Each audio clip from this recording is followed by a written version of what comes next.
And welcome back to EDH Deck Building. I am your host, Demo, and these are 10 cards that I was wrong about. Now, what does that mean? Well, it means a combination of things. Basically, my initial evaluation of that card was not entirely accurate, and it's tough to be entirely accurate with Magic cards. You just never know really until you really get out there in the wild and start playing them lots. I mean, this is what YouTube content creators do, right? They try to evaluate cards based entirely on the cards being spoiled and rating them based on that, just on what you see on their face. And then you get out there and you start playing them and you realize maybe they're not so good. There are going to be a combination of cards on this list. There are going to be cards that I thought were really, really good that I had on maybe one of my top 10 or top 20 lists that I'm not as high on it as I originally was. Okay, I'm not saying any of these cards are necessarily bad. They're just not good enough to have made my top 10 or top 20 list maybe, or definitely not as good as my initial reaction was. But there's also some cards on this list that I thought were bad and are actually pretty good. So we'll cover those as well. Before I get to the list though, I have an honorable mention, and it is Containment Construct. 2-mana artifact creature construct 2/1. Whenever you discard a card, you may exile that card from your graveyard. If you do, you may play that card this turn. So the reason this is an honorable mention is because I didn't mention it in my top 20 cards from Kamigawa Neon Dynasty, and I'm embarrassed that I missed it. One of my patrons pointed this out to me. I can't believe I missed this card. It's one of those cards that fits a very unique niche, so that's why it's going to see play. So I wasn't wrong about this card that I thought it was bad or good or whatever. I just entirely missed it, so that's why it's an honorable mention, because it is fitting that very specific niche whenever you discard a card. So in any discard theme, it's going to fit fantastically in. Where it's particularly good is if you do, you may play that card this turn, which means you can discard a land and play it from your graveyard. So it also allows you to do that, which is very unique. So I wasn't necessarily wrong about this card because I thought it was bad. I just was wrong that I missed it. So I thought I would give it a mention. Getting to the list though, coming in at number 10, Pest Infestation. XX and a green. Sorcery, destroy up to X target artifacts and or enchantments. Create twice X. 1/1 black and green pest creature tokens with whenever this creature dies, you gain 1 life. So I had mentioned this in my cards that I think are unplayable video, where I talked about how I said it was almost unplayable, and it really isn't. I did a C21 cards to avoid list. I don't do that anymore. There are a couple cards from that video on this list because when C21 was first spoiled, I just was like, man, a lot of these cards are just not very good. And Strixhaven was really good. A lot of the Strixhaven cards were way better than the C21 cards. Maybe I overreacted there as well. There actually is a lot of cards on this list from both C21 and Strixhaven. The majority of this list, in fact. It was just very weird when both of those sets came out at the same time. You were seeing the C21 cards and the Strixhaven cards, and it was kind of tough to evaluate both at the same time. And still, a lot of the Strixhaven cards are better than the C21 cards. I still think Strixhaven is one of the best sets for Commander all around. Pest Infestation, though, is a lot better than I originally thought. Again, for me, I was evaluating it as a removal spell. If you just look at it for destroying artifacts and enchantments, it is not very good, right? Paying 5 mana at sorcery speed to destroy 2 target artifact or enchantments isn't good at all. I wasn't really looking at it as a token creator, which it is really good at, right? Coming in at number 9 is Strixhaven Stadium. 3 mana artifact. Tap to add a colorless. Put a point counter on Strixhaven Stadium. Whenever a creature deals combat damage to you, remove a point counter from it. Whenever a creature you control deals combat damage to opponent, put a point counter on Strixhaven Stadium. Then if it has 10 or more point counters on it, remove them all, and that player loses the game. So that's the phrase that really grabs people. It really grabbed me. I had this in my top cards from the set list. A lot of people actually were buzzing about it because it has that lose game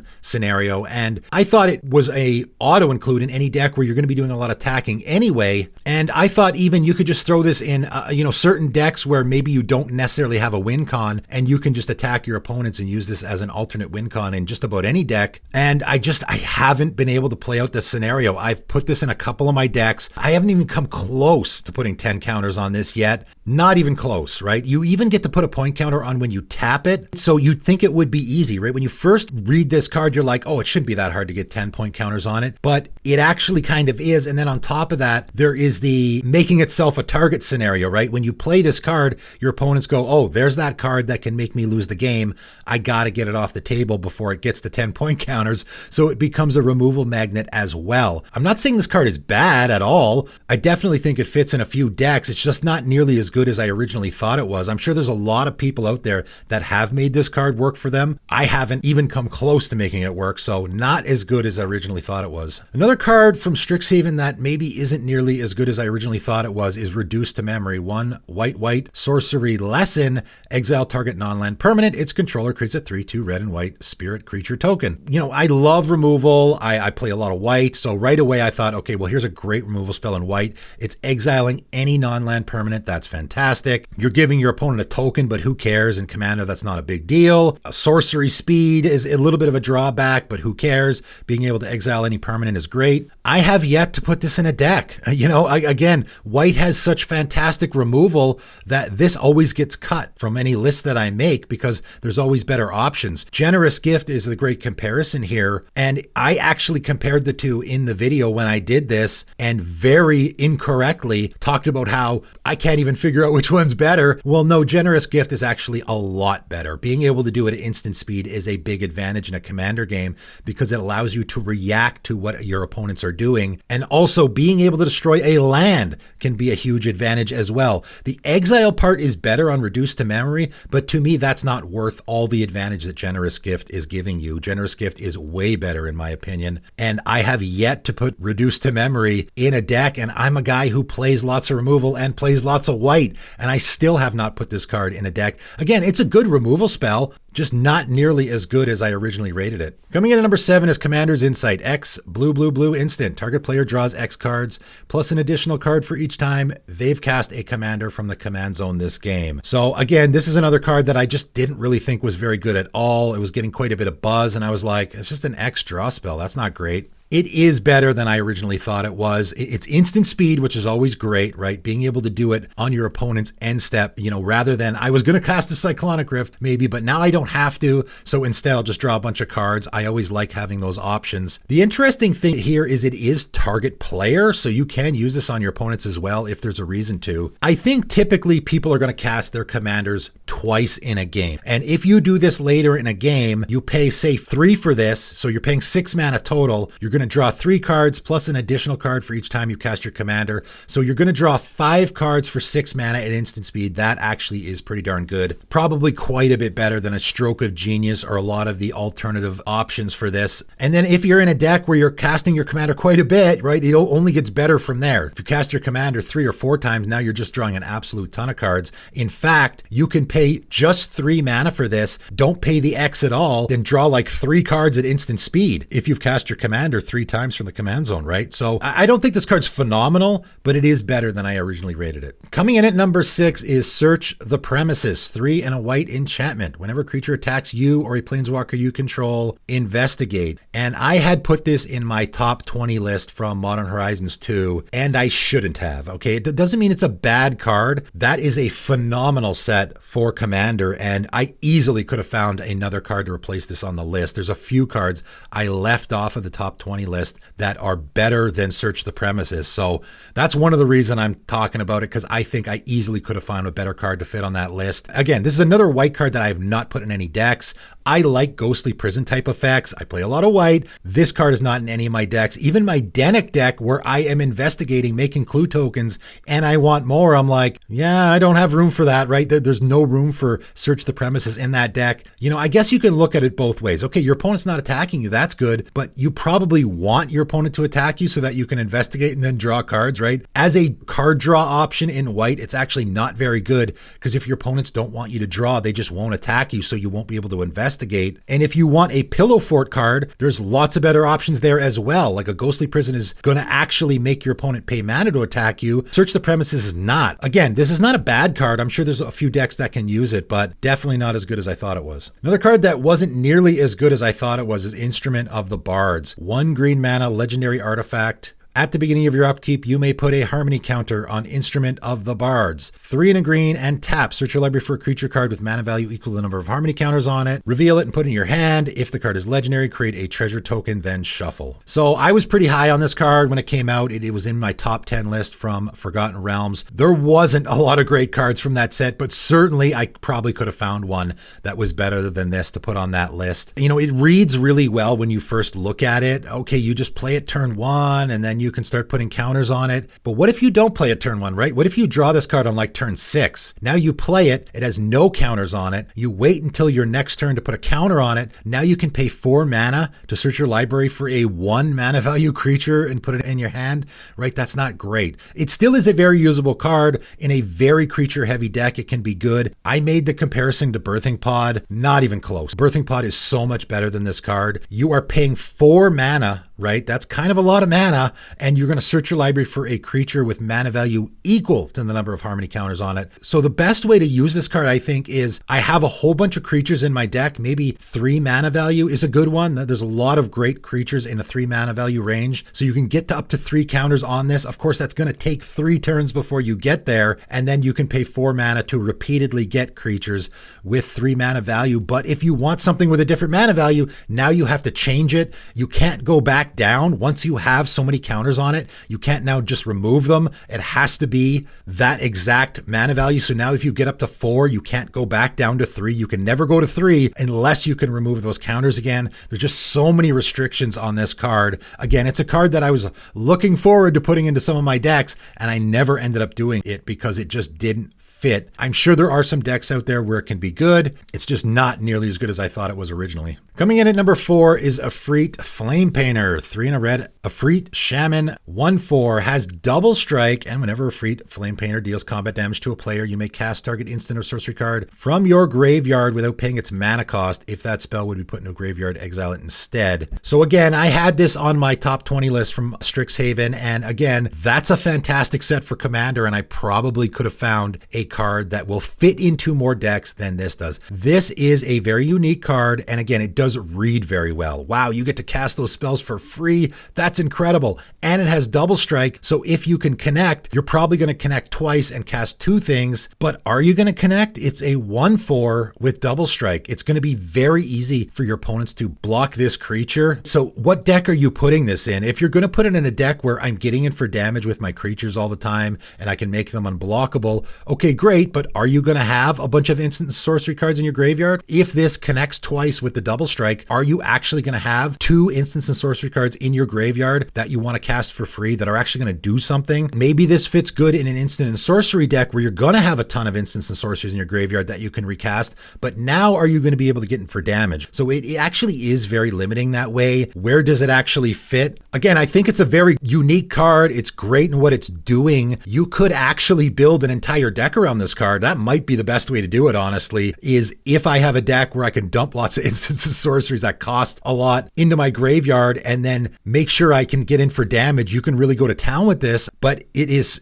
sort of fitting into 2 different strategies. And so for that reason, it doesn't exactly fit into a certain deck. It's only in 1,600 decks currently on EDH Rec. I have not seen this in a Commander game at all, and it's been out for almost a year. So I think I definitely rated this card a lot higher than it should be. Coming in at number 3 is Promise of Loyalty, 4 and a white sorcery. Each player puts a vow counter on a creature they control and sacrifices the rest. Each of those creatures can't attack you or a planeswalker you control for as long as it has a vow counter on it. I really trashed this card when I did my C21 review. I thought it was terrible. You know, there's so many great white board wipes out there. Why would you ever play this one, right? That was sort of my mentality. And then also, a lot of people, they'll just pick their commander to put the vow counter on, and a lot of commanders you don't want to be attacking with anyway, right? It's a Tatyova or it's an Atraxa or it's some commander where you're more interested in their ability. You don't really care about the attacking part. And I am right about that. I am definitely right about that. I still don't think this card is great, but there is some unique niche decks that want to be playing this card. I think I trashed it a little bit too much.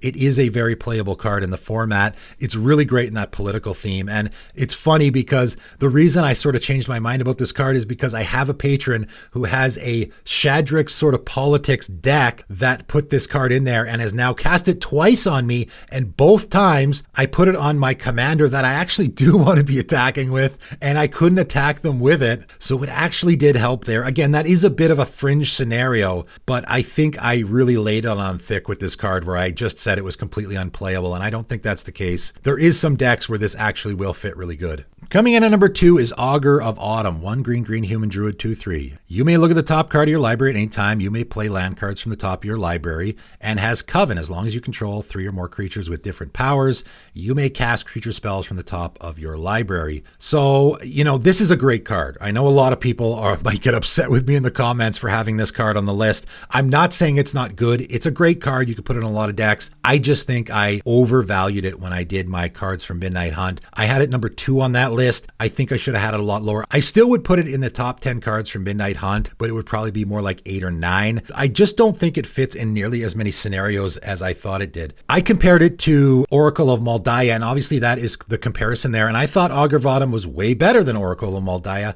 because you don't have to reveal the top card of your library like you do with Oracle. That's why I don't play Oracle. I really don't like revealing the top card of my library because it lets your opponent see what you're drawing every turn. But what makes Oracle of Moldiah so much better in that land strategies is you can play that extra land. And that's where you want to be using this ability more than anything, right? Being able to play lands from the top of your library is the part that you're using most on Augur of Autumn. And that's not going to be nearly as good if you can't play more than one land each turn, right? The Coven part, as long as you control 3 or more creatures with different powers, you may cast creature spells from the top of your library. I think a lot of people have realized that they're not using that ability nearly as much as they thought they were. Again, maybe there's some decks where this card really fits great. I thought that this was a card that people were just going to be shoehorning in every deck, like Oracle of Moldiah, right? Back in the day, Oracle of Moldiah was one of those cards that people just put in every green deck just because it lets you play more lands every turn. And I thought Augur of Autumn was going to be that. I thought people were going to be putting this in all their green decks so that they can play extra lands and they can cast creature spells on top of their library. But you're not really playing extra lands with this card, right? You're not playing extra lands at all unless you didn't make a land drop. Now you can play one from the top of your library.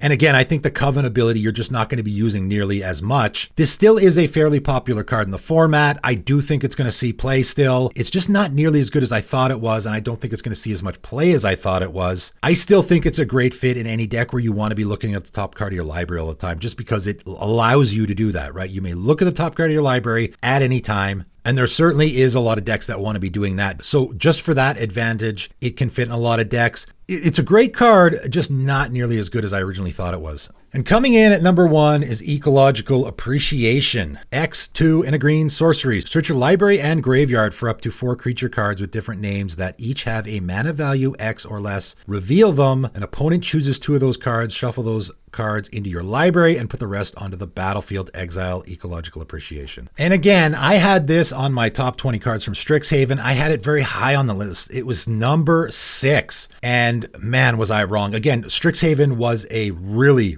great set for Commander. And I don't even know if this should have made the top 20 at all. I probably could have bumped it all the way off the list. It definitely shouldn't have been number 6. It's still a good card. It's very usable. It's good value. The problem with this card is I was making the comparison to Gifts Ungiven, and that's not even remotely the case. First of all, Gifts Ungiven, there's just a lot of different ways you can use that card. The fact that your opponent puts the cards into the graveyard means you can use the cards from the graveyard. With Ecological Appreciation, they get shuffled into your library, and there's not really much you can do about that. I thought there was going to be some combos coming to light here, but there really isn't. You would have to search for 4 creatures that all combo with each other so that your opponent can't screw you out of the combo, and that's just not the case at all. The other big difference here is the X, right? With Gifts Ungiven, you search for any cards. Doesn't matter what the mana value is. Also doing it at instant speed is super good. It's only 4 mana. With Ecological Appreciation, you have to pay the X. So even if you are searching for mana value 3 or less, you're paying 5 mana for that. If you want to search for something bigger, and again, if you're comboing off, you probably do want at least 1 creature that has a big mana value. So now you're going to be up into like 7, 8 mana, right? I threw this card in my Tishana deck because I thought, oh, it's going to be great in there, very creature heavy deck. And I'm using that card and I'm thinking, okay, I want a Rex Sage and I want an Eternal Witness, but my opponent just takes the Rex Sage and shuffles it in my library so that I can't destroy their artifact and enchantment. Can't get an Acidic Slime because that's 5 mana value. So a lot of hoops you have to jump through here. It's very limiting. Giving your opponent the last choice really sort of sticks a dagger into the heart of whatever whatever your strategy is going to be doing. Again, this card can be used. It's pretty good. I took it out of any deck that I put it in because it isn't nearly as good as I originally thought. It is only currently in about 2,100 decks on EDH Rec. If you guys have figured out a great way to use this card, you know, I'm sure there's going to be someone telling me, I use it in this deck, it works really good. Great. Tell me in the comments below where you use this card and how it has worked great for you. What is the combo? Maybe if you've discovered a combo with this card, let me know in the comments below. But for me, I just think I misvalue this card entirely. It's not nearly as good as I originally thought it was. But that is all. That is 10 cards that I just completely misevaluated, whether it be not nearly as good as I thought it would be or not nearly as bad as I thought it would be. We all make mistakes, right? Nobody can be perfect. And it can really be tough to properly evaluate Magic cards until you actually get out there and start playing them. What is a card that you thought was going to be really, really good and you ended up being super disappointed in it? Or maybe a card that you thought was terrible but ended up realizing that it was great? Let me know in the comments below. But that is it for today, and thanks for tuning in.